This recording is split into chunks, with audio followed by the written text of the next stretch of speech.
सभी अपने नेत्र बंद करें और प्रार्थना के लिए प्रस्तुत हो।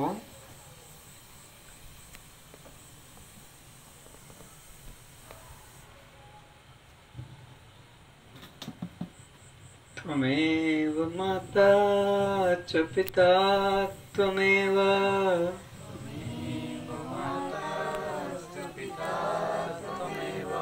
त्वमेव बन्धुश्च सखा त्वमेव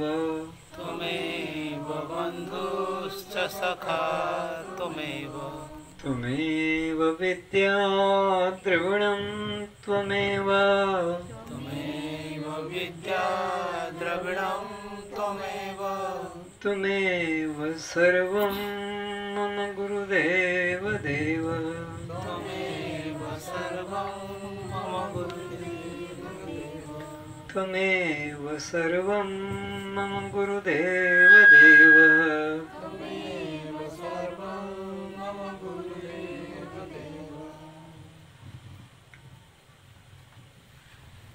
हे गुरु परमात्मनः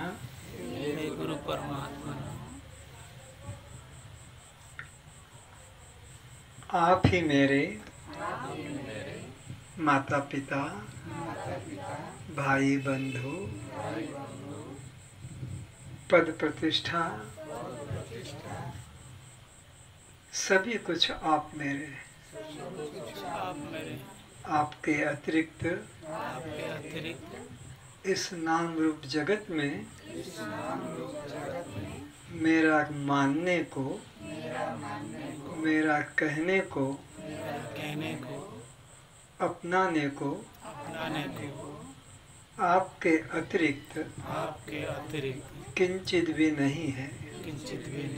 ऐसी मेरी आपके प्रति श्रद्धा है। आप मेरी श्रद्धा को सत्य रूप में प्रकट करने की कृपा करें।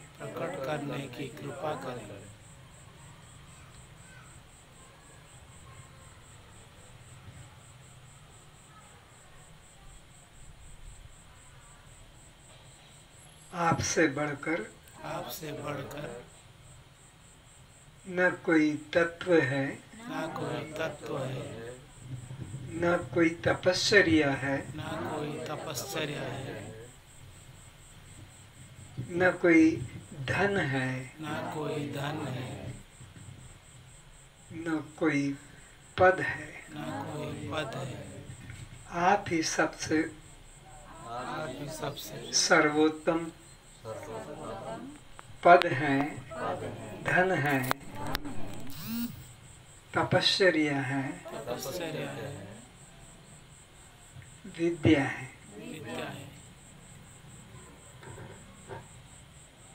आंखें खोले।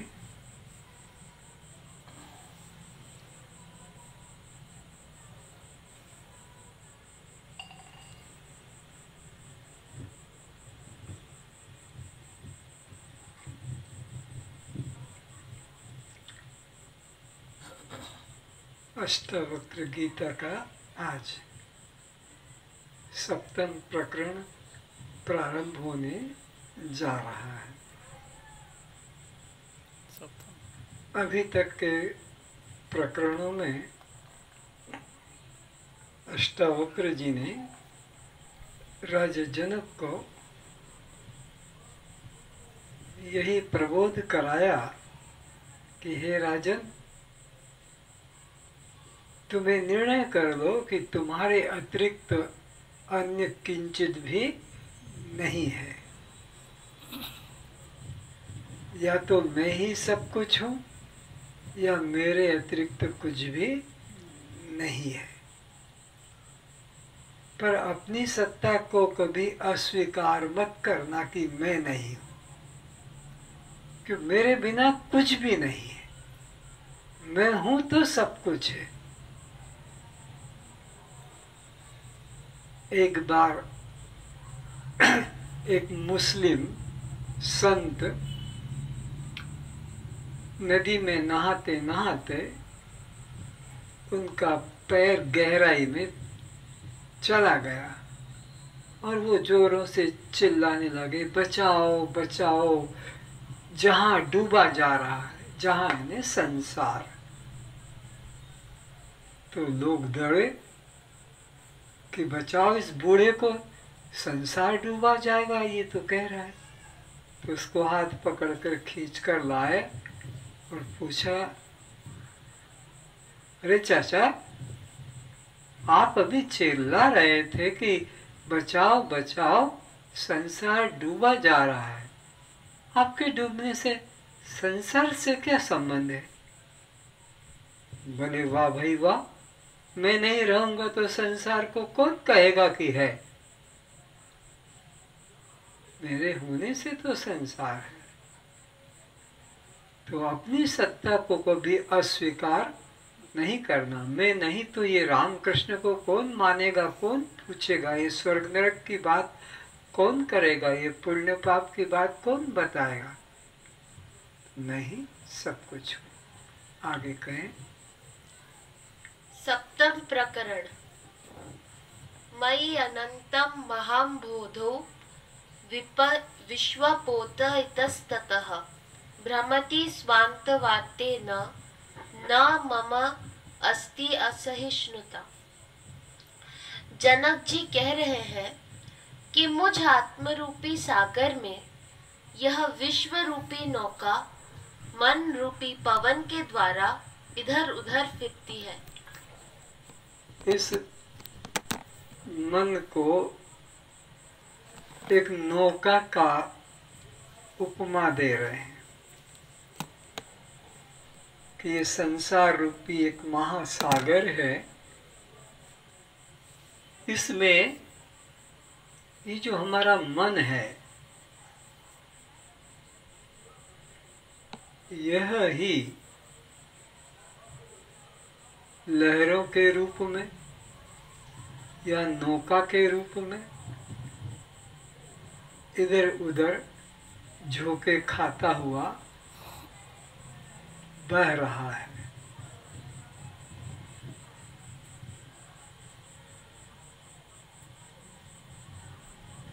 इस मन की कोई स्वतंत्र सत्ता नहीं है। इसे भगवान श्री कृष्ण जी ने अपने गीता के 10वें अध्याय में अभिन्नता से बोध कराया। क्या कराया? इंद्रियाणाम मनश्चास्मि।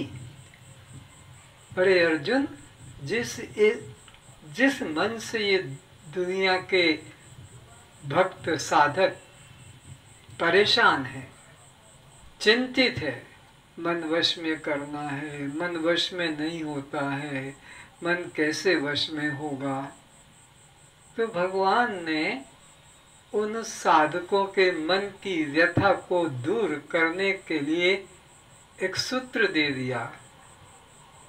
चिंता मत करो, मैं ही तो हूं, मेरे अतिरिक्त तो मन नाम की कोई वस्तु ही इंद्रियों में मन में हूं। और ये पांडवों में जो अर्जुन है वो भी मैं ही हूं। तो इस प्रकार से अष्टावक्र जी जनक को उपदेश कर रहे हैं कि संसार रूपी सागर में ये मन नौका ही विहार कर रहा है इधर उधर। वह किधर भी बहे किंतु मुझे छोड़कर कहीं भी नहीं जा सकता।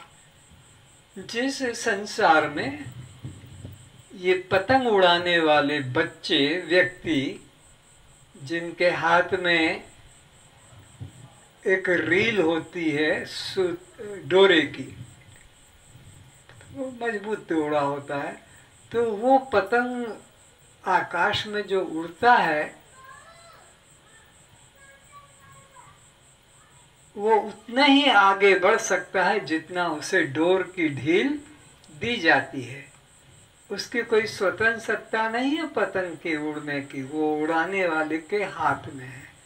तो जिस मन से ये सब लोग दुखी परेशान होते हैं, यह मन की कोई स्वतंत्र सत्ता नहीं है, मेरी सत्ता पाकर ही यह संसार में विचरण कर रहा है। और जिसे संसार कहते हैं वो भी कोई अलग स्वतंत्र वस्तु नहीं, तो अहम सर्वम सर्वम खलुदम ब्रह्म। एक ब्रह्म के अलावा यहाँ जब दूसरा है ही नहीं तो फिर जाएगा कहाँ ये? और ये जाने वाला भी तो कोई दूसरा नहीं। एक मेवा अद्वितीय ब्रह्म जब वेद कह रहा है तो हमें विश्वास करना चाहिए, वेद के ऊपर विश्वास करना चाहिए। वेद कहता है एक मेवा अद्वितीय ब्रह्म, एकमात्र मैं ही अद्वितीय सत्ता ब्रह्म हूं, मेरे अतिरिक्त कुछ है ही नहीं। तो फिर मन कहाँ से आ गया? फिर संसार कहाँ से आ गया? फिर ये द्वंद्व कहाँ से आ गया? ये कहने की बातें हैं, यहाँ द्वंद्व है ही नहीं। एक परमात्मा सत्ता ही है और वह ही संसार के रूप में विद्यमान है। क्योंकि उस जगत नौका का अधिष्ठान जल सागर तो मैं ही हूँ। तो जगत इस जल सागर का जो अधिष्ठान आधार है वो परमात्मा कहते हैं मैं ही हूँ। मेरे अतिरिक्त न जल है और न ये नौका और न ये मन है। इसीलिए मैं निश्चिंत हूँ, उसका इधर उधर जाना मुझे क्षुब्ध नहीं कर सकेगा। तो मैं निश्चिंत हूँ। मन का इधर उधर जाना मुझे परेशान नहीं कर सकेगा, बंधन में नहीं डाल सकेगा। इसलिए मैं उसकी चिंता नहीं करता हूँ।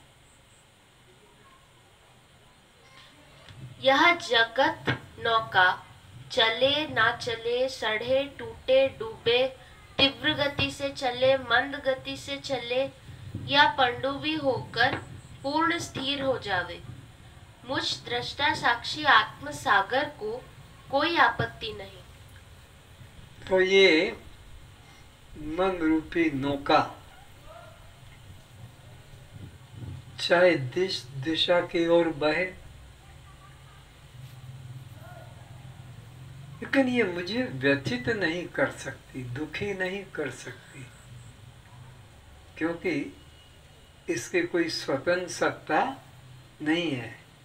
चाहे जितना दूर चली जाए, चाहे जितना तेज चले, चाहे जितना धीमे चले, चाहे पनडुब्बी होकर पानी में जैसे डूबकर नदियां में नौका चलती है, समुद्र में पनडुब्बी बोलते, पानी में डूब कर चल देती, दिखती नहीं वो। थोड़ा हवा लेने का एक श्वास लेने का एक पाइप होता है, बाकी बिल्कुल पानी में डूब कर चलती है। मुझे उसकी भी कोई चिंता नहीं। जनक जी कहते हैं, हे गुरुदेव, मैं न तो विश्व में परिभ्रमण करता हूँ, न विश्व की परिक्रमा करता हूँ। हे प्रभु, मेरे दृष्टि में तो ये विश्व ही नहीं है, संसार ही नहीं है। तो न तो इसमें मैं परिभ्रमण करता हूँ और न मैं इसकी कोई परवाह करता हूँ। भला बंध्या का पुत्र मेरी क्या हानि कर सकेगा? इसलिए मैं इसके तरफ से चिंतित या व्यथित नहीं हूँ। मैं तो सच्चिदानंद स्वरूप, अचल, अखंड, निर्लेप, निष्क्रिय, असंग साक्षी आत्मा हूँ। मेरे संबंध में तो बस इतना ही मैं कह सकता हूँ कि मैं न सजाती संबंध वाला हूँ, न विजाती संबंध वाला हूँ, न मेरा कोई स्वगत संबंध है, न मेरा देश से परिच्छिन्नता है, न काल से परिच्छिन्नता है, न वस्तु से अपरिच्छिन्नता है। मैं देश से भी अपरिच्छिन्न हूँ, काल से भी अपरिच्छिन्न हूँ, वस्तु से भी अपरिच्छिन्न हूँ। सब देश में, सब काल में, सब रूप में एकमात्र मैं ही विद्यमान अखंड असंग दृष्टा साक्षी आत्मा हूँ। ऐसा मेरा अनुभव है। जैसे अलंकारों का आधार अधिष्ठान एकमात्र स्वर्ण ही है, स्वर्ण से अलंकार कभी पृथक नहीं हुए, तब अलंकारों का स्वर्ण परमधाम ही है। तो यह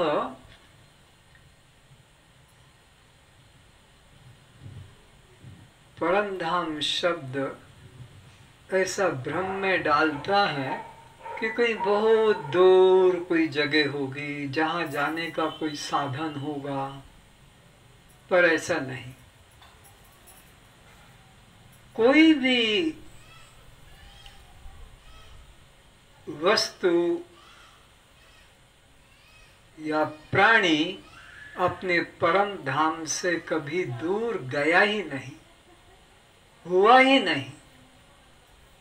जैसे बर्फ का परम धाम जल है, क्या वो जल से कभी दूर रह सकता है? बोलो नहीं। अलंकारों का परम धाम स्वर्ण है, क्या वह स्वर्ण से दूर हो सकते हैं? माठिया का परम धाम माटी है, क्या वह माटी से अलग रह सकता है? इस जगत का परम धाम तो मैं हूं, तो ये मुझसे भिन्न किंचित भी यहाँ मेरे अतिरिक्त अन्य की भावना करना भी पाप रूप है, अन्य है ही नहीं।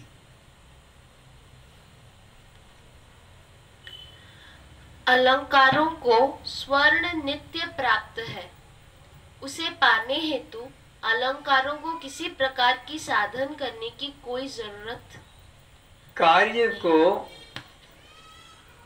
अपने कारण की प्राप्ति नित्य है।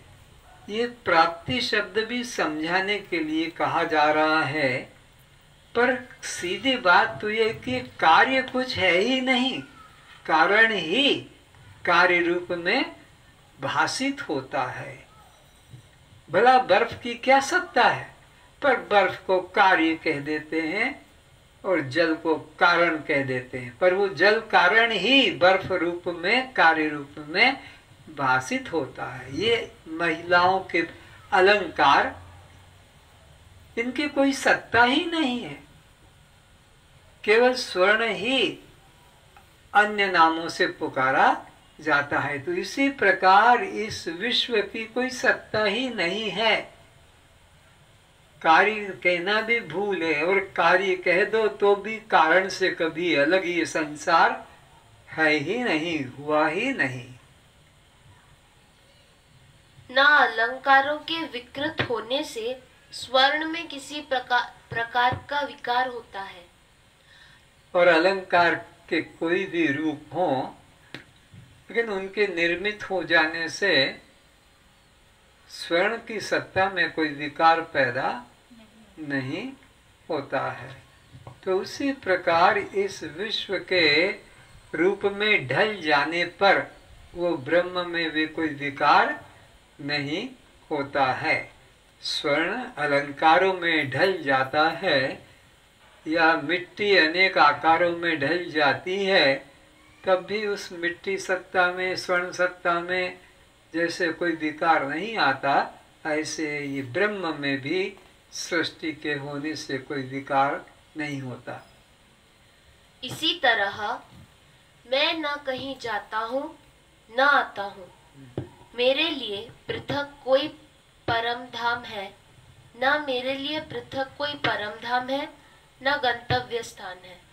तो एक मुझ अधिष्ठान अखंड आत्मा के अतिरिक्त कुछ भी यहाँ अन्यत्र नहीं है। तो अब जब अन्यत्र नहीं, तो न मुझे परम धाम में पहुँचने की चिंता है, न मैं कभी परम धाम से दूर हुआ हूँ। मैं सदा परम धाम में विद्यमान रहता हूँ। और बल्कि सभी प्राणी अपने परम धाम से कभी वंचित हुए नहीं, कभी दूर गए नहीं। पापी से पापी, चोर, अधम, चांडाल, पशु पक्षी सब अपने परम धाम में विद्यमान रहते हैं। परम धाम से तो कभी कोई अलग हुआ ही नहीं। इसलिए कहा कि सिया राम मैं सब जग जानी, करहूं प्रणाम जोरी जुग पानी। सब में यही भाव रख के उनको प्रणाम करो। यहाँ राम के अलावा कोई दूसरा है ही नहीं। तो सब परम धाम, परमात्मा ही तो परम धाम है। जीवों का परम धाम परमात्मा, तो कार्य का परम धाम कारण, तो सब परम धाम रूप में है। मैं अविचल और स्थिर हूँ। इस तरह से आप हम सबको क्या समझाया जा रहा है कि द्वैत का पूर्ण अभाव है। इतने दृष्टांत जो अलग अलग तरीके से दिए जा रहे हैं, ये सब क्या बात को प्रमाणित करते कि यहाँ एक ब्रह्म के अलावा दूसरा कुछ भी नहीं, और मानना ही पाप है। यह संसार रूपी विराट जहाज मन रूप पवन द्वारा मुझ चैतन्य महासागर में आता जाता रहता है। तो ये सागर, चैतन्य सागर में यह संसार रूपी जहाज मन के सहारे इधर उधर आता जाता है, लेकिन उससे मेरी अखंड अचल सत्ता में कोई भी विघ्न नहीं है। मुझ सामान्य चेतन अस्थि भांति प्रिय स्वरूप पर यह नाम रूप कल्पित माया का खेल चलता रहता है। तो जैसे जल में तरंगों का खेल चलता रहता है, पर उस जल के ऊपर उसका कोई भी प्रभाव नहीं पड़ता है, इसी प्रकार इस संसार का मेरे स्वरूप में कोई प्रभाव नहीं पड़ता है। इंद्रियाणाम मनस्यास्मि, इंद्रियों में मैं ही मन रूप हूँ। मैं ही सब भूतों का आदि, मध्य तथा अंत हूँ। तो अपनी अखंडता को बता रहे हैं कि मैं ही सब प्राणियों का आदि, मध्य और अंत हूँ। यहाँ मेरे अतिरिक्त कुछ अन्य नहीं है। मुझ व्यापक सर्वाधिष्ठान चेतन सागर की यह मन मेरी लहर मात्र है। तो मुझे चैतन्य सागर आत्मा से यह मन उसी प्रकार अभिन्न है जिस प्रकार से जल में तरंगे प्रतीत होने पर भी जल से अलग नहीं है, अभिन्न है। इसीलिए ये मन, इसी तरह ये मन भी प्रतीत होता है क्या बहुत चंचल है, बहुत अशांत है, बहुत दुखी है, बहुत क्रोधी है। ये प्रतीत हो रहा है लहर की तरह, विभिन्न विभिन्न विचार, लेकिन तरंगे जल से कुछ भिन्न नहीं और जल का कुछ वो बिगाड़ कर नहीं सकती। तो ये मन रूपी तरंग भी मुझसे भिन्न नहीं और मेरे स्वरूप में किसी प्रकार का विघ्न बाधा नहीं डाल सकता। इसीलिए यह मन मुझ अधिष्ठान सागर से भिन्न नहीं है। जब मैं ही सर्व हूँ, तब मन लहर का चलना भी मुझ चेतन सागर को छोड़कर कहीं जा भी कैसे सकेगी। तो ये जब मैं ही सर्व हूँ, भगवान कह रहे हैं कि मैं ही सर्व हूँ, तो मेरे अतिरिक्त तो कुछ है नहीं, तो फिर ये मन मुझे छोड़कर कहाँ जा सकेगा। अतः मन के चंचल शांत होने से मेरी किसी प्रकार की न हानि है न लाभ या मन अगर शांत भी हो गया कोई योग साधन से, प्राणायाम से, तो भी मेरी कोई उससे हानि या लाभ, चंचल होने से कोई मेरी हानि नहीं और रुक जाने से मेरा कोई लाभ भी नहीं। मैं दोनों से अलग, दोनों का, चंचल और शांत दोनों अवस्थाओं का साक्षी मात्र हूँ। तब मन को किसमें वह क्यों लय करे, जहाँ मन ही नहीं एकमात्र अद्वैत सत्ता ही है। तो आप कह रहे हैं कि जब मन नाम की कोई वस्तु ही नहीं, एकमात्र अखंड अद्वैत सत्ता है, नेह न नास्ति किंचन, तो फिर मन नाम की वस्तु नहीं तो किसमें लीन करें।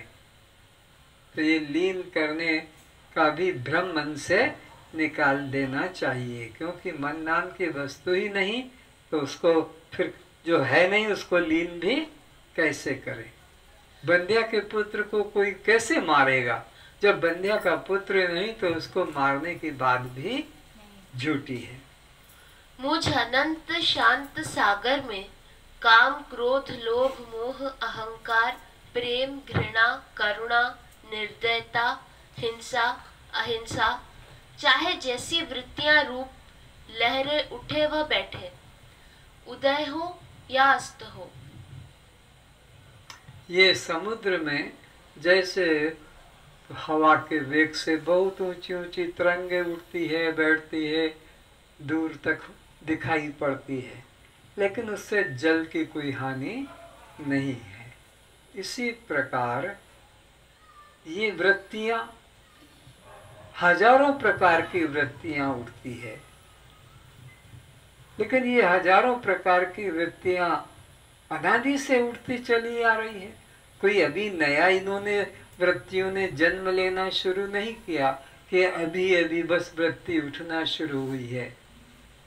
ये तो अनादिकाल से चला आ रहा है वृत्तियों का जो है झुंड, लेकिन आज तक मेरी कोई हानि नहीं हुई। चाहे कामाकार, क्रोधाकार, लोभाकार, मोहाकार, ईर्ष्याकार, कोई भी प्रकार का विकार वृत्ति हो, लेकिन मेरी कोई हानि नहीं। मुझ में चाहे विलीन हो या पुनः उत्थान हो, लेकिन उनकी क्रियाओं द्वारा मुझ साक्षी चैतन्य महासागर को कोई क्षुब्ध अशांत परेशान विरक्त नहीं कर सकते हैं।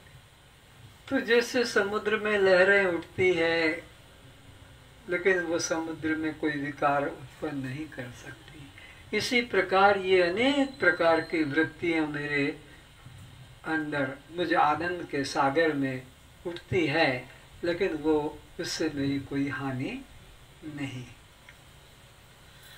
सागर की तरंगे कभी शांत नहीं होती, इसी प्रकार मन के वृत्तियां बेहोशी, गहरी नींद, सुषुप्ति व समाधि के अलावा शांत नहीं होती। तो जब तक यह जीवन है और उसमें ये जो जागृत अवस्था और स्वप्न अवस्था है, तब तक ये कभी भी शांत नहीं होगा।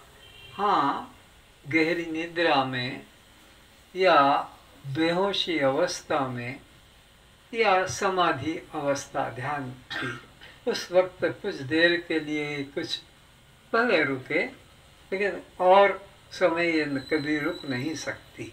लेकिन इससे मेरी कोई हानि नहीं। मैं इन सब वृत्तियों से असंग दृष्टा साक्षी आत्मा बना रहता हूँ। शांत करने की जरूरत भी नहीं है। अरे मन नाम की कोई वस्तु ही नहीं है, तो फिर उसको क्या लीन करना और क्या शांत करना और क्या वो अशांति पैदा करेगी।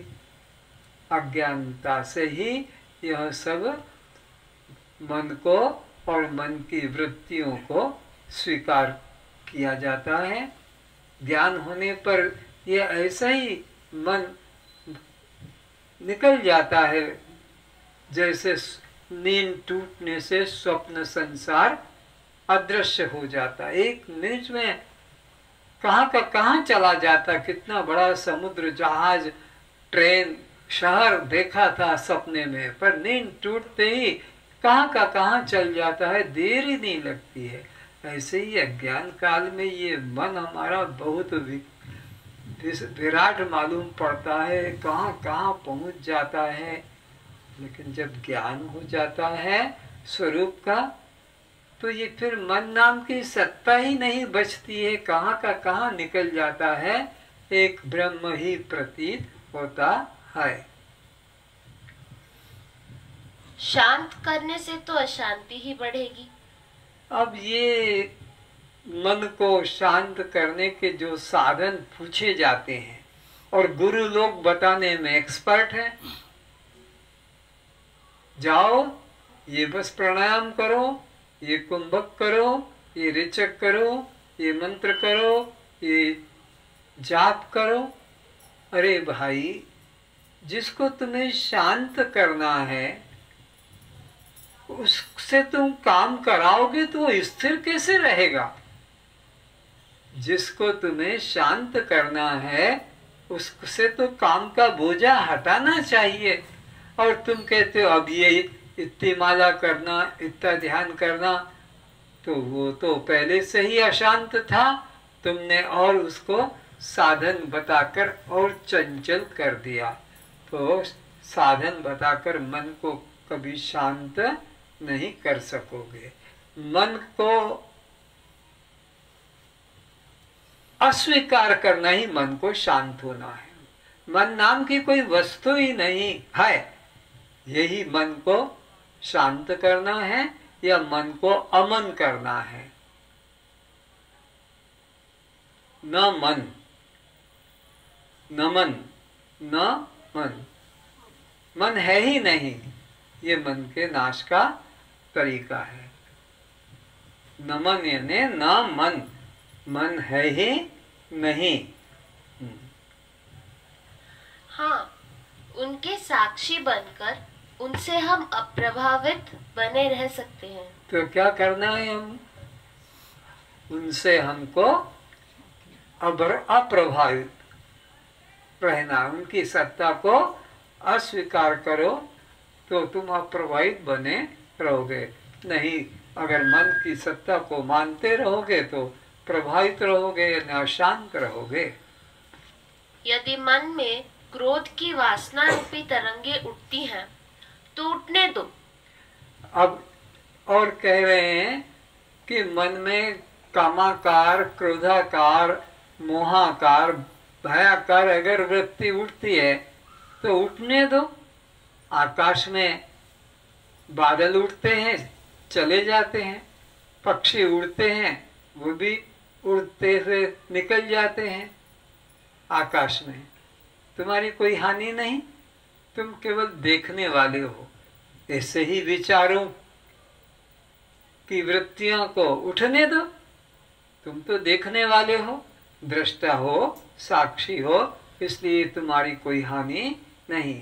तुम उनकी अवस्था को अपनी मान लेते हो, इसीलिए तुम दुखी होते हो। लेकिन तुम तो मन नहीं, और मन नहीं तो तुम वृत्ति नहीं, और जब वृत्ति नहीं तो ना तुम कामी हो, ना क्रोधी हो, ना लोभी हो, ना अशांत हो। उन्हें